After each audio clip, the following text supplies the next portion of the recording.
Assalamualaikum warahmatullahi wabarakatuh. Kepada dosen penguji Ibu Rusnawati SHMH, kepada Bapak Riyad UB PSD, kepada Bapak Abdul Fattah SHMH. Saya akan mempresentasikan skripsi saya yang berjudul Eksekusi Hak Asuh Anak terhadap Putusan Pengadilan yang mempunyai kekuatan hukum tetap. Latar belakang. Banyak orang tua yang tidak memperdulikan akan hak-hak anak dengan memaksakan kehendak orang tua, yang mana anak dipaksa untuk ikut salah satu orang tua dalam pasca perceraian dan tidak mementingkan akan kesejahteraan anak dan keberlangsungan hidup di masa mendatang. 2. Sengketa hak asuh anak yang sudah diputus oleh hakim, maka para pihak harus mematuhi putusan tersebut.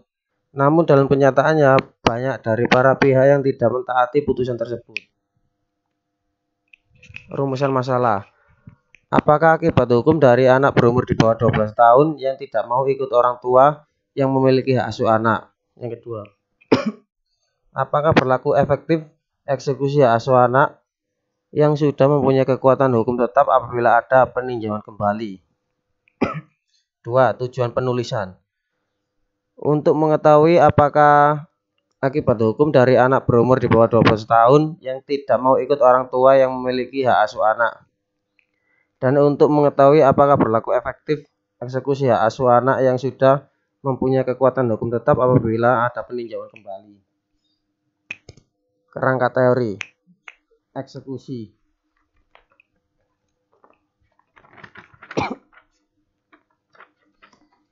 Eksekusi adalah upaya paksa yang dilakukan oleh pengadilan untuk menjalankan putusan pengadilan sesuai dengan amar putusan.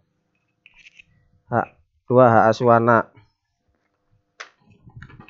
Anak memiliki hak khusus dari undang-undang untuk memilih di antara ibu atau ayah yang mempunyai hak untuk mengasuhnya dengan ditetapkan oleh pengadilan. Yang ketiga, berkekuatan hukum tetap. Putusan yang berkekuatan hukum tetap adalah bentuk putusan yang tidak dapat lagi dilakukan upaya hukum seperti banding, kasasi, kecuali dengan upaya hukum luar biasa yang bisa disebut dengan peninjauan kembali. Efektivitas. Pengertian efektivitas yaitu suatu keadaan yang mana menunjukkan tingkat keberhasilan yang diukur dari suatu pencapaian tujuan dengan kualitas dan kuantitas, di mana waktu sesuai dengan apa yang dirumuskan atau direncanakan sebelumnya. Akibat hukum. Akibat hukum juga bisa diartikan atau dimaknai sebagai suatu akibat yang ditimbulkan oleh adanya perbuatan hukum atau hubungan hukum. Metode penelitian. Dalam penulisan ini, metode yang digunakan adalah metode normatif dengan menggunakan analisis deduktif. Pembahasan. Akibat hukum dari anak berumur di bawah 12 tahun yang tidak mau ikut orang tua yang memiliki hak asuh anak. Menurut Syarifin, akibat hukum merupakan segala sesuatu yang dari segala perbuatan hukum yang dilakukan oleh subjek hukum terhadap objek hukum atau yang lain dengan kejadian-kejadian tertentu oleh hukum yang bersangkutan telah dan atau dianggap sebagai akibat hukum. Sehubungan dengan hal tersebut, maka perbuatan hukum adalah segala sesuatu. 1. Menimbulkan hak dan kewajiban. 2. Putusnya hak dan kewajiban. 3. Berubahnya hak dan kewajiban. 4. Lahirnya atau hilangnya hubungan hukum. 5.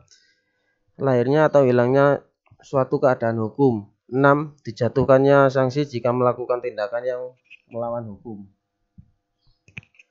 Berlaku efektif eksekusi hak asuh anak yang sudah mempunyai kekuatan hukum tetap apabila ada perlawanan atau peninjauan kembali. Undang-Undang Nomor 3 Tahun 2009 tentang Mahkamah Agung selanjutnya disebut UUMA menyatakan bahwa permohonan peninjauan kembali tidak menangguhkan atau menghentikannya sebuah pelaksanaan putusan pengadilan. Dari penjelasan tersebut dapat disimpulkan bahwa upaya peninjauan kembali atau PK tidak menunda eksekusi yang telah mempunyai kekuatan hukum tetap. Kesimpulan, Majelis Hakim dalam memutuskan perkara hak asuh anak akan mengacu beberapa pertimbangan hakim dalam memutuskan hak asuh anak dengan dasar hukum yang tertulis adalah 1. Kebaikan anak. 2. Keterangan penggugat dan tergugat. 3. Persetujuan bersama. 4. Kedekatan anak terhadap ayah dan ibunya. 5. Dari pertimbangan tersebut, maka hakim memutuskan hak asuh anak kepada ayahnya demi kemaslahatan anak. Dengan begitu, akibat hukumnya berubah kepada sang ayah. Dalam kasus hak asuh anak, maka PK tidak menangguhkan atau menunda eksekusi. Pasal 66 ayat 2 UMA. Permohonan peninjauan kembali tidak menangguhkan atau menghentikan sebuah pelaksanaan putusan pengadilan. Namun, ada beberapa kajian yang perlu dipahami, yaitu yang bersifat eksepsional. Dalam permasalahan hak asuh anak, kiranya PK tidak akan menunda atau menangguhkan eksekusi karena terkaitnya dengan anak dan para pihak adalah orang tuanya dengan didasarkan oleh fakta yang jelas, argumentasi hukumnya juga jelas atau sebenarnya menunda atau melarang kaitannya dengan bagaimana penerapannya.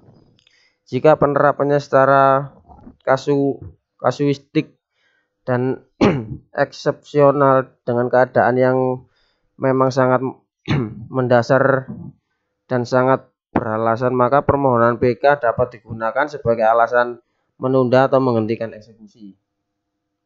Saran. Hak asuh anak memang sudah diatur dalam kompilasi hukum Islam tentang adana. Namun seharusnya diperluas karena dalam aturannya hanya mengatur anak di atas 12 tahun bisa memilih antara ikut ayah atau ibu. Namun pada anak yang berumur di bawah 12 tahun tidak bisa memilih akan ikut orang tua yang mana. Jika salah satu pertimbangan hakim adalah untuk kemaslahatan anak atau kebaikan anak, maka seharusnya dibuat aturan tersebut. Eksekusi tidak didasari oleh argumentasi hukum yang objektif.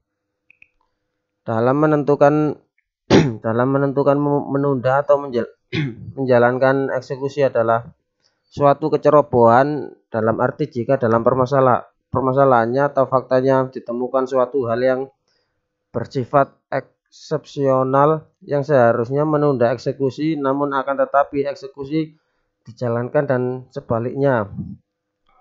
Lalu jika ditemukan hal-hal yang memang bersifat eksepsional untuk menunda eksekusi yang dalam arti seharusnya menjalankan eksekusi akan tetapi eksekusi ditunda, maka akan merugikan pihak yang bersangkutan.